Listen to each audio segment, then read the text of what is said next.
Hello students, welcome back to सुबिसान official में आपका स्वागत है। जैसा कि हम लोग क्लास फर्स्ट की मैथमेटिक्स पढ़ रहे हैं, जिसमें आज का टॉपिक है हमारा डेटा हैंडलिंग एंड पिक्टोग्राफ। क्या हेडिंग है? Data handling and pictograph. तो डेटा हैंडलिंग क्या होती है, इसकी डेफिनेशन पहले हम लोग जानते हैं। Data handling is the process of gathering, organising, sorting and representing data in meaningful way. कोई भी डेटा, सबसे पहले हम कोई भी डेटा हमें दिया गया है उसको इकट्ठा करके, ऑर्गेनाइज करके और उसको ऐसे तरीके में उसको व्यवस्थित करना जिसकी कि उसका एक मीनिंग निकल सके। इस प्रोसेस को हम लोग डेटा हैंडलिंग के नाम से जानते हैं। तो सबसे पहले हम लोग डेटा जान लेते हैं। डेटा क्या होता है? Data is a collection of information such as numbers, observation, words, facts और पिक्चर्स। डेटा कुछ भी हो सकता है, जैसे किसी भी प्रकार के किसी भी सेम तरह के नंबर्स या कोई भी ऑब्जर्वेशन हुआ, किसी चीज़ का या पिक्चर्स का कलेक्शन हो गया, इसको हम लोग डेटा कहते हैं। डेटा क्या होता है? सूचनाओं का संग्रह होता है। डेटा किसे कहते हैं? एक प्रकार की सूचनाओं, किसी भी प्रकार की सूचनाओं का जो संग्रह होता है उसे हम लोग डेटा कहते हैं। वो हो सकता है, नंबर्स हो सकते हैं, ऑब्जर्वेशंस हो सकते हैं, वर्ड्स हो सकते हैं, कुछ भी हो सकते हैं। एग्जाम्पल में जैसे कि एक दिन में कोई भी कितने फ्रूट्स बेचता है, कोई दुकानदार कितने किलो फ्रूट्स बेचता है। फ्रूट्स का सेलर है, तो उसने दिन भर में कितने फ्रूट सेल किए। तो ये हमारे पास, इसको इकट्ठा करना हमारे कहलाएगा कि हमने डेटा कलेक्ट किया। ऐसे ही आपने दिन भर में कितने चॉकलेट्स खाए या एक वीक में आपने कितने चॉकलेट्स खाए, ये हमारा आता है डेटा।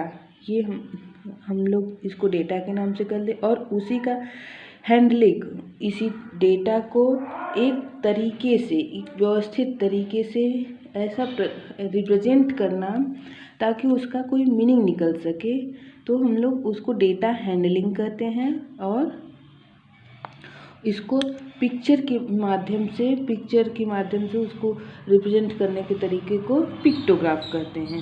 तो आपने डेटा हैंडलिंग और पिक्टोग्राफ समझ लिया। Representation of data can be represented in the form of tables, picture और ग्राफ्स। तो डेटा का रिप्रेजेंटेशन का तरीका क्या क्या हो सकता है? डेटा के रिप्रेजेंटेशन का तरीका आपका पिक्चर्स हो सकते हैं, आपके टेबल्स हो सकते हैं, ताकि एक आपने टेबल बना के एक तरफ उसका नाम लिखा और दूसरी तरफ उसका डेटा लिखा। जैसे कि एग्जाम्पल के थ्रू समझ लेते हैं हम लोग। हमारे पास 1 2 3 4 5 बाइक्स, 1 2 3 4 डॉल्स, 3 डक्स और 4 कार्स हैं। मैंने इनको एक साथ मिक्सअप करके आपको दे दिया खेलने के लिए, और आपने ऐसे ही खेल में मोटरसाइकिल्स को अलग कर लिया। मोटरसाइकिल्स को अलग करके उनको रख दिया कि ये मोटरसाइकिल हैं, ये डॉल्स हैं, ये डक्स हैं और ये कार्स हैं। तो मिक्सअप था, उसमें से अलग अलग करने का जो प्रोसेस कहलाएगा। तो हमने इकट्ठा करके आपने दे दिया, गैदरिंग हो गया। ऑर्गेनाइजिंग मीन्स आपने इसको व्यवस्थित सॉर्ट करके अलग अलग कर लिया। मोटरसाइकिल अलग, डॉल्स अलग, डक्स अलग और कार्स अलग, ये सारे टॉयज़ को अलग अलग आपने कर लिया। तो ये एक तरीके में बन गया। इसको हम लोग स्टडी कर सकते हैं कि ये मोटरसाइकिल्स कितने हैं, 1 2 3 4 5। अगर आपने मिक्सअप करके रखा है तो काउंट करने में आपको प्रॉब्लम हो सकती है, लेकिन अगर आपने ऐसे लिखा है तो तुरंत आप बता देंगे कि in this graph motorcycle equal to 6 2 to 4 और 5 डॉल्स 4, डक्स 3, कार्स 4। ऐसे ही फ्रूट्स हैं आपके पास, ढेर सारे फ्रूट्स जो बेचने वाले रहते हैं, मिक्सअप करके रखा है, लेकिन उसका कोई मीनिंग नहीं है। आपको उसमें से अगर एक फ्रूट निकालना है या ये पता करना है कि एप्पल्स कितने हैं, तो हमें प्रॉब्लम होगी। लेकिन उन्हें अगर हम सॉर्ट कर लें, अलग अलग एप्पल्स, बनानाज, ग्रेप्स और ऑरेंजेस सबको अलग अलग करके हमने रख लिया। तो एप्पल्स कितने हो गए? 1 2 3 4 5 6 एप्पल्स।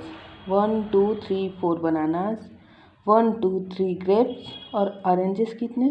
2 2 4 6 5 ऑरेंजेस। तो इसका स्टडी करना इजी हो जाता है हमारे लिए। ये हमारे लिए मीनिंगफुल वे है। मिक्सअप करके रखना उसका कोई मतलब नहीं है। कोई हमें एक साथ मिक्सअप है उसका हम कोई स्टडी नहीं कर सकते हैं। बस ऐसे निकाला, खा लिया, निकाला, कभी कभी ये फ्रूट निकाला, कभी वो फ्रूट निकाला, कभी एप्पल निकाल लिया, कभी बनाना निकाल लिया। लेकिन अगर इसको अरेंज करके हमने रख लिया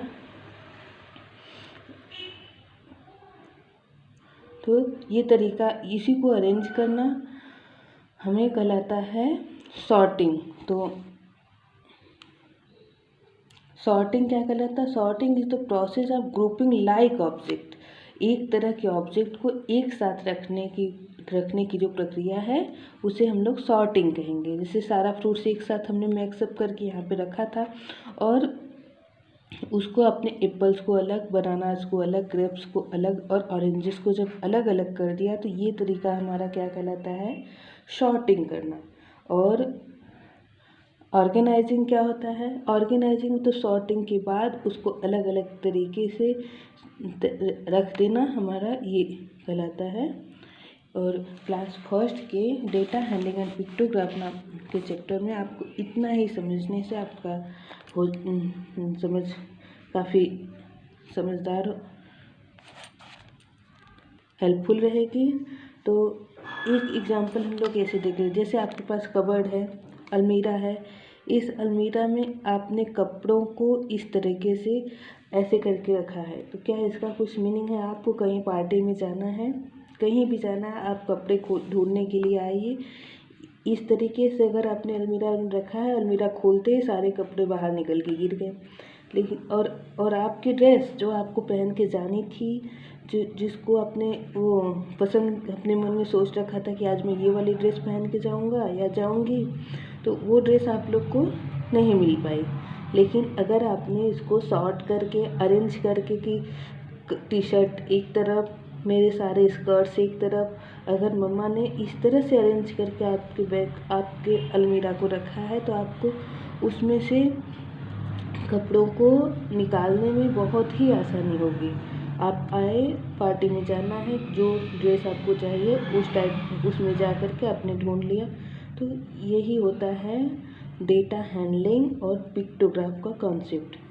तो मुझे लगता है आपको समझ में आ गया होगा। अगर आपको कहीं भी कोई डाउट हो तो उसे क्लियर करने के लिए अपने पेरेंट्स के माध्यम से कमेंट बॉक्स में ज़रूर लिखें और चैनल को लाइक और सब्सक्राइब करना ना भूलें।